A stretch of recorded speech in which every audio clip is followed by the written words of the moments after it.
ముందుగా ఆరో మాట ధ్యానించడానికి నాకు అవకాశం దయచేసిన దేవునికి నా వందనాలు తెలుపుకుంటున్నాను. అదేవిధంగా నేను అడగగానే నాకు అవకాశం ఇచ్చిన పాస్టర్ గారికి మరియు సంఘ పెద్దలకు కూడి వచ్చిన సంఘ సభ్యులందరికీ కూడా నా వందనాలు తెలుపుకుంటున్నానండి. యోహాను సువార్త 19వ అధ్యాయం 30వ వచనాన్ని మనం మూలవాక్యంగా చదువుతున్నాము. యేసు ఆ చిరును పుచ్చుకొని సార్థమైనదని చెప్పి తన నుంచి ఆత్మను అప్పగించాడు.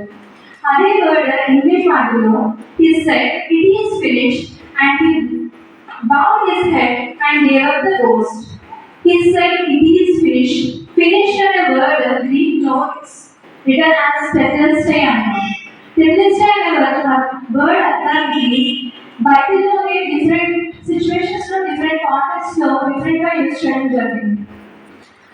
ఎలా అంటే టు అకాంప్లిష్ అంటే నెరవేర్చడం అనే పదానికి కూడా టెట్లెస్టే యూజ్ చేయడం జరిగింది. అదేవిధంగా టు పే చెల్లించుట మరియు టు పర్ఫార్మ్ అంటే తీర్చుట టు మేక్ ఎన్ ఎండ్ దేనికైనా సరే చాలించుట అనే పదానికి కూడా బైబిల్లో టెట్లెస్టే అనే వర్డ్ ని యూజ్ చేయడం అనేది జరిగింది. ఇక్కడ మనం ఆలోచించాల్సింది ఏంటి అంటే దేవుడు he said it is finished, not he is finished or he was finished అని చెప్పలేదు. అంటే నా పని అయిపోయింది లేదా నేను అయిపోయానని దేవుడు చెప్పలేదు, కానీ ఆయన ఒక పని it is finished అని చెప్పడం జరిగింది. ఇప్పుడు it అంటే ఏంటి అని మనం ఆలోచించాలి. మామూలుగా చదువులో చదివే వాళ్ళు ఏమనుకుంటారంటే చిరుతిని ఇచ్చారు, అది తాగిన తర్వాత అది కంప్లీట్ అయిపోయింది, ఓకే నేను తాగేసాను మాత్రమే చెప్పారు అని అనుకుంటాం.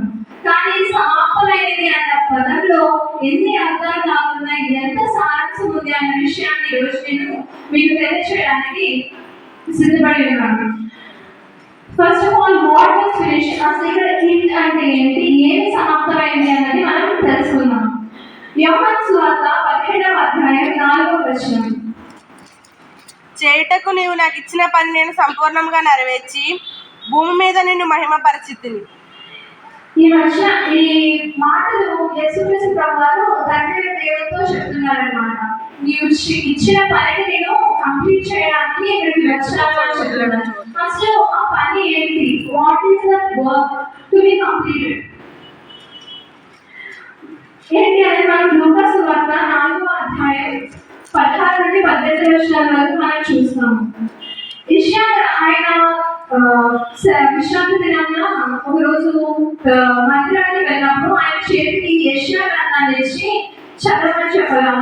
ఆయన ఓపెన్ చేసి చదివినప్పుడు ఈ వచనాలు ఆయనకి ఎదురుపడ్డాయి. ప్రభు ఆత్మ నా మీద ఉన్నది, వీరులకు సువార్త ప్రకటించుటకై ఆయన నన్ను అభిషేకించును, చెరలోని వారికి విడుదలను, గుడ్డి వారికి చూపును కలుగునని ప్రకటించుటకును, నలిగిన వారిని విడిపించుటకును, ప్రభు హితవస్త్రం ప్రకటించుటకును ఆయన నన్ను పంపి ఉన్నాడు అన్నాడు. దీని అంతటి సారాంశం ఏంటంటే దేవుడు మన కోసం దేనికోసం వచ్చాడంటే మన కోసం రక్షణ తీసుకురావడానికి వచ్చాడని చెప్పేసి వచనాలన్నీ కూడా మనకి తెలుపుతున్నాయి. వీళ్ళని రక్షించడానికి, మన పాపం నుంచి తీసుకెళ్ళడానికి, మనల్ని రక్షణలోకి నడిపించడానికి దేవుడు ఇక్కడికి వచ్చాడు అని చెప్పేసి ఈ వచనాలన్నీ రాయబడి ఉన్నాయి. అసలు ఆయన రావడానికి గల కారణం ఏంటి, what is the reason behind his coming, అసలు ఆయన రావడానికి కారణం ఏంటి, ఆయన మనల్ని రక్షించడానికి, ఆయన రక్షణ యొక్క ప్రయత్నంలో చెల్లించడానికి ఆయన మన కోసం ఇక్కడికి వచ్చి ఉన్నారు. ఇంకా ఏం కంప్లీట్ ఆయన చేయాల్సిన పని కంప్లీట్ అయింది. ఇంకా ఏం కంప్లీట్ అయింది అంటే ఆయన యొక్క శ్రమలు కంప్లీట్ అయ్యాయి. ఆయన యొక్క శ్రమలు, బాధలు, ఇబ్బందులు అన్నీ కూడా సమాప్తమైనవి అని చెప్పి ఆ పదంలో చెప్తున్నాను. యెషయా గ్రంథము 53వ అధ్యాయం 5వ వచనం. మన అతిక్రియలను బట్టి అతడు గాయపరచబడెను, మన దోషములను బట్టి నలుగగొట్టబడెను, మన సమాధానార్థమైన శిక్ష అతని మీద పడెను, అతడు పొందిన దెబ్బల చేత మనకు స్వస్థత కలుగుచున్నది. ఏమైందంటే ఇక్కడ మన వ్యతిరేకత వలన ఆయన గాయపరచబడ్డాడు. మనం ఎప్పుడైతే దేవుని మాటకి లోబడిగా వ్యతిరేకపడ్డామో అప్పుడు ప్రతిసారి ఆయన మన కోసం గాయపరచబడుతున్నాడు. అదేవిధంగా దోషముల వల్ల నలుగొట్టబడుతున్నాడు. అదేవిధంగా మనం పొందాల్సిన శిక్ష ఆయన మన కొరకు పొందారు. ఎందుకు ఆయన అసలు మన కోసం ఎందుకు అంత శ్రమ అనుభవించారు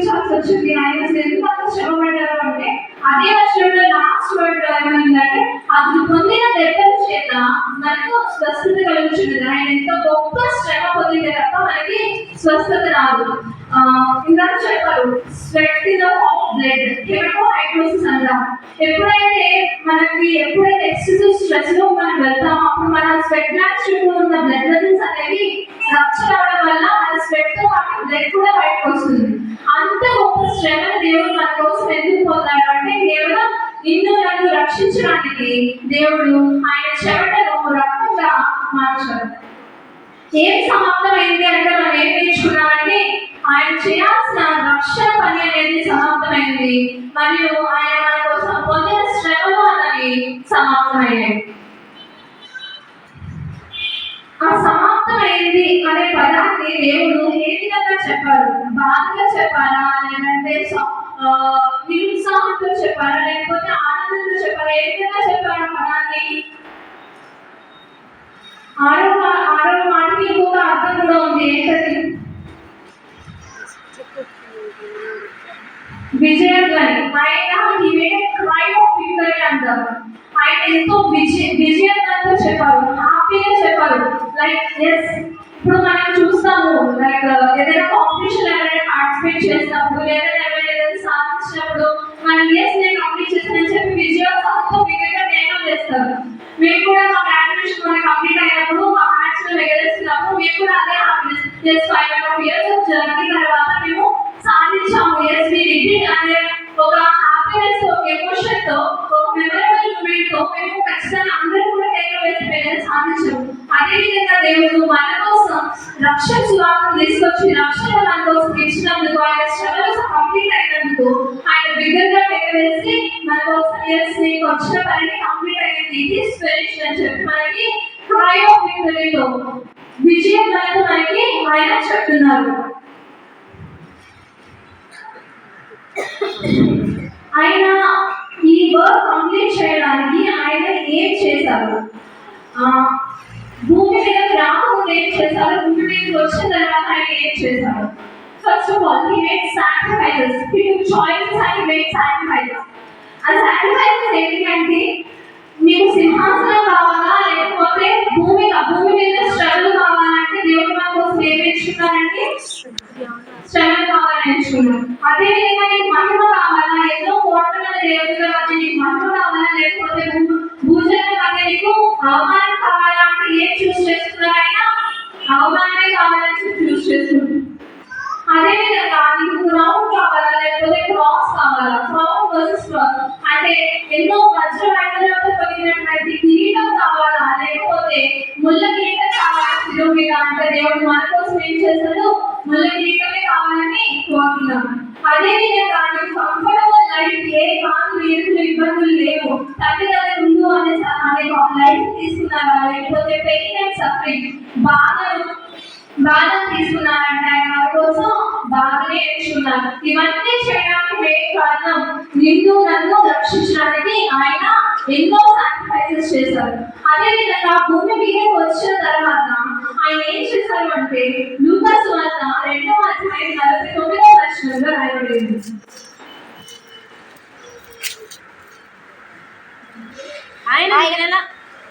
ఆయన మీరెలా నన్ను వెతుకుచుంటిరి, నేను నా తండ్రి పనుల మీద ఉండవలనని మీరు ఎరుగరా అని వారితో చెప్పాను. నేను నా తండ్రి పనుల మీద ఉండవలనని మీరు ఎరుగరా అంటారు. ఇక్కడ ఏంటంటే ఫస్ట్ యోసేపు మరియమ్మలు యెరూషలేముకి వస్తారండి.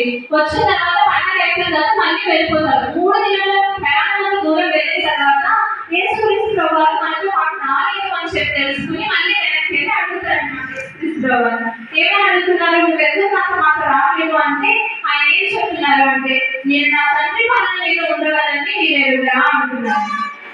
I was my father sir, don't you know that? అని అడుగుతున్నారు. నేను నా తండ్రి పని మీద ఉన్నాను, మీరు ఎందుకు నన్ను డిస్టర్బ్ చేస్తున్నారు అన్నట్టు ఆయన అడుగుతారు.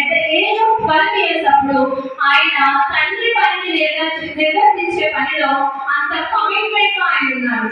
ఆయన మూమెంట్ వచ్చాక ఎంతో కమిట్మెంట్ తో, ఒక బాధ్యతతో మరియు ఎంతో సాక్రిఫైస్ తో మన కోసం భూమి మీద ఎన్నో శ్రమలు పడ్డారండి. ఏం జరిగింది? ఆయన మన కోసం వర్క్ ని కంప్లీట్ చేసిన తర్వాత what happened after the completion of the work? ఆ వర్క్ కంప్లీట్ అయిన తర్వాత ఏం జరిగింది? రోమా రోమిలకు రాసిన గ్రంథము 10వ అధ్యాయం 4వ వచనం. విశ్వసించు ప్రతి వానికి నీతి కలుగుటకై క్రీస్తు ధర్మశాస్త్రములకు సమాప్తి అయి ఉన్నాడు. ఏం చేశారంటే ధర్మశాస్త్రములకు సమాప్తి అయి ఉన్నారు. అంటే ధర్మశాస్త్రంలో ఏ విధంగా రాయబడిందంటే అంటే ఒక పాపం చేస్తే ఆ పాపానికి ప్రాయశ్చిత్తం ఉంది. ఒక పాపం చేస్తే ఈ బలస్తే ప్రాయశ్చిత్తం అవుతుంది అని చెప్పి రాయబడింది. కానీ ఎప్పుడైతే దేవుడు మన కోసం శిలువలో బలియాగం అయ్యారో అప్పటి నుంచి బలులు అన్నది ఆగిపోయింది.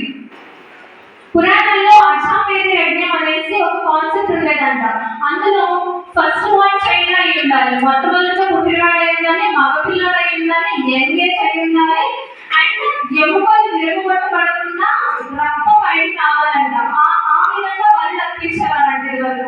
అదే విధంగా కూడా యేసుక్రీస్తు ప్రభువారు శిలువలో బలియాగం అని చూస్తాం. ధర్మశాస్త్రంలో ఆయన సమాప్తి అయి ఉన్నాడు అని చెప్పి రాయబడి ఉంది. అదేవిధంగా యేసుక్రీస్తు ప్రభువారు ఎన్నో ప్రవచనాలకి సమాప్తి అయినాడు. కన్యకు పుడతాడని రాయబడింది, సమాప్తి అయింది. అబ్రహాము వంశము దావీదు వంశంలో పుడతాడని చెప్పి రాయబడింది. అదేవిధంగా పాపాన్ని అంతం చేస్తారన్న దాన్ని కూడా ఆయన సమాప్తి చేశారు. ఆయన మాట కూడా నెరవేర్చారు. ఎవరి పాపాన్ని ఆయన సమాప్తి చేస్తారన్నాడు? ఎవరి పాపాన్ని ఆయన అంతం చేశారు? ఎవరి పాపాన్ని ఆయన అంతం చేశారు? మన యేసుక్రీస్తు ప్రభువారు మంచిగా ఉన్న వాళ్ళని మాత్రమే తీసుకుని చెడుగా ఉన్న వాళ్ళని వదిలేస్తానని చెప్పారా? హైదవ శాస్త్రంలో ఏ విధంగా రాయబడి ఉంటుంది?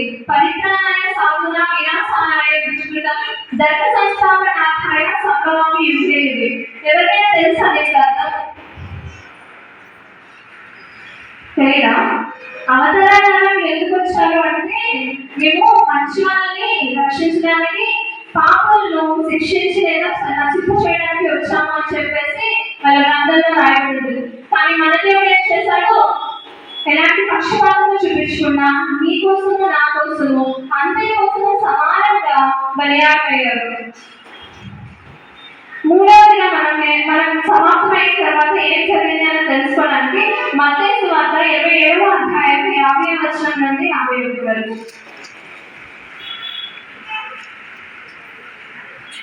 యేసు మరలా బిగ్గరగా కేక వేసి ప్రాణము విడిచెను. అప్పుడు దేవాలయం దగ్గర భూమి వణికెను. ఏమైందండి? ఇక్కడ దేవాలయం దగ్గర పైకి కిందికి చిరిగాను. ఇదివరకు మనం చదువుకున్న విధంగా ఇది పరిశుద్ధ స్థలం అయితే ఇది పరిశుద్ధ స్థలం, ఈ రెండింటి మధ్య ఒక పెద్ద కర్టెన్ లాంటిది ఉండేది. ఆ కర్టెన్ అనేది దేవునికి ప్రజలకు అడ్డుగా ఉండేది. లోపలికి పరిశుద్ధ స్థలానికి వచ్చే వాళ్ళు ఎవరు మాత్రమే వచ్చేవారు?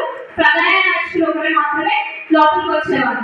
మనం అర్పించే బలులు కానీ మనం అర్పించే ప్రతిదీ కూడా ప్రధాన యాజకుడు మాత్రమే లోపలికి తీసుకొచ్చి అందజేసేవారు. అదేవిధంగా ఎప్పుడైతే ఆ తెర పైకి కిందికి చిరిగింది అన్నారో దేవునికి మనుషునికి మధ్య సంధి కుదిరింది. అంటే దేవునితో పాటు ప్రజలకు కూడా డైరెక్ట్ కాంటాక్ట్ అనేది దేవుడు సమాప్తి చేశాడు, అని దయచేశాడు అనమాట. ఇప్పుడు ఇదివరకు మనం దేవుడితో మాట్లాడే వాళ్ళం కాదు, ఎవరితో మాట్లాడడానికి ఉండేది కాదు.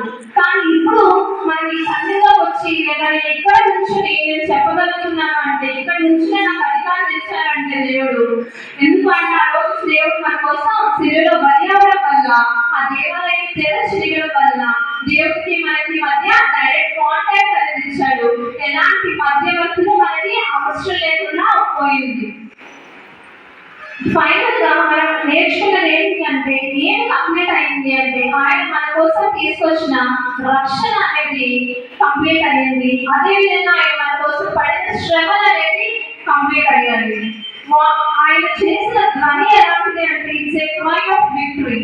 ఎప్పుడు విజయాన్ని చేస్తూ ఆయన ఎస్ నేను కంప్లీట్ చేశాను అని చెప్పి ఆయన మన కోసం చెప్పారు. అదేవిధంగా ఆయన కంప్లీట్ చేయడానికి ఏం చేశారు అంటే he sacrificed the Lord for us. ఎన్నో సాక్రిఫైసెస్, ఎన్నో త్యాగాలు, ఎంతో బాధ్యతతో, ఎంతో కమిట్మెంట్ తో ఆయన మన కోసం రక్షణను సిద్ధం చేశారు. ఆ తర్వాత అంతా కంప్లీట్ అయిన తర్వాత ఏం జరిగింది మన కోసం అంటే ధర్మశాస్త్రం అనేది సమాప్తమైంది, మరియు ప్రవచనాలు అనేవి నెరవేరాయి. కానీ దేవాలయపు తెర అనేది చిరగడం వల్ల దేవునికి మనకు మధ్య సంధి కుదిరింది. ఎలాంటి మధ్యవర్తులు లేకుండా ఉన్నారు. అదేవిధంగా సాతాను యొక్క క్రియలు అనేవి సమాప్తమయ్యాయి.